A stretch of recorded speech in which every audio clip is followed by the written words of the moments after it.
Deer NEET aspirants, তোমরা আমাকে অনেকবার রিকোয়েস্ট করেছো যে স্যার কম্পিটিটিভ, নন কম্পিটিটিভ আর আনকম্পিটিটিভ ইনহিবিশনের মধ্যে ডিফারেন্স বোঝান। তোমাদেরকে একটা কথা ক্লিয়ারলি বলে দিই, এই তিনটের ইনহিবিশন, এনজাইম ইনহিবিশন মানে একটা এনজাইম কাজ করতে আটকে যাবে, পারছে না, এটা বোঝার আগে তোমাকে এনজাইমের বেসিক স্ট্রাকচার বুঝতে হবে।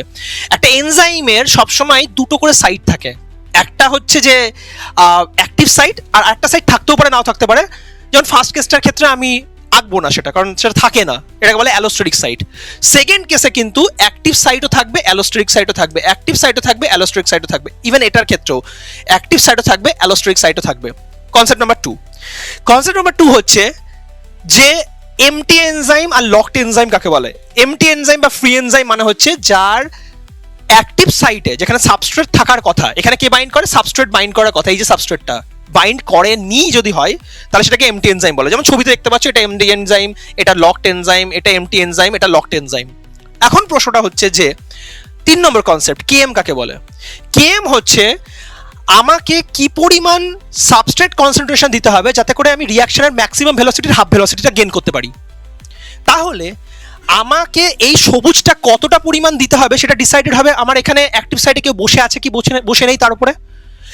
কম্পিটিটিভ ইনহিবিশনে ইনহিবিটর এখানে বসে আছে, তার মানে আমাকে সবুজের কনসেন্ট্রেশন বাড়াতে হবে, সাবস্ট্রেটের কনসেন্ট্রেশন বাড়াতে হবে, তার মানে কেএম বাড়াতে হবে। That's why it is the KM high.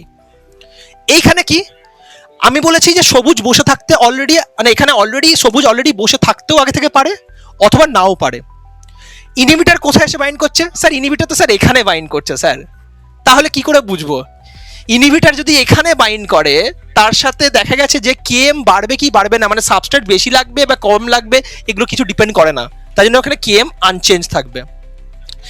এই কেসেও তাই কি, এই কেসে হচ্ছে কেএম কি হবে, এই কেসে হচ্ছে যেহেতু এখানে অলরেডি আমার সাবস্ট্রেট বাইন্ড করে আছে, তাহলে আমাকে আর কি নতুন সাবস্ট্রেটের দরকার পড়বে দেওয়ার? অলরেডি তো বাইন্ড করেই আছে, তাই জন্য এখানে রাদার কেএম কিন্তু কমে যাবে। আর 3 নম্বর যেটা ভিম্যাক্স, এখানে ভেলোসিটি, হাইয়েস্ট ভেলোসিটি এখনো পৌঁছানো সম্ভব, সেটার জন্য আমাকে সাবস্ট্রেট কনসেন্ট্রেশন অনেক অনেক অনেক অনেক করে বেশি দিতে হবে যাতে করে ইনহিবিটরগুলো ওখান থেকে চলে যায় অ্যাক্টিভ সাইট থেকে। কিন্তু এখানে আমার Vmax, non competitive Vmax definitely কমবেই, আনকম্পিটিটিভ ভিম্যাক্স ডেফিনেটলি কমবেই। কম্পিটিটিভ ইনহিবিশনের এক্সাম্পল হচ্ছে malonate for succinate dehydrogenase enzyme. Non competitive example হচ্ছে cyanide for cytochrome oxidase enzyme. আর আনকম্পিটিটিভ এক্সাম্পল হচ্ছে lithium for inositol monophosphatase enzyme.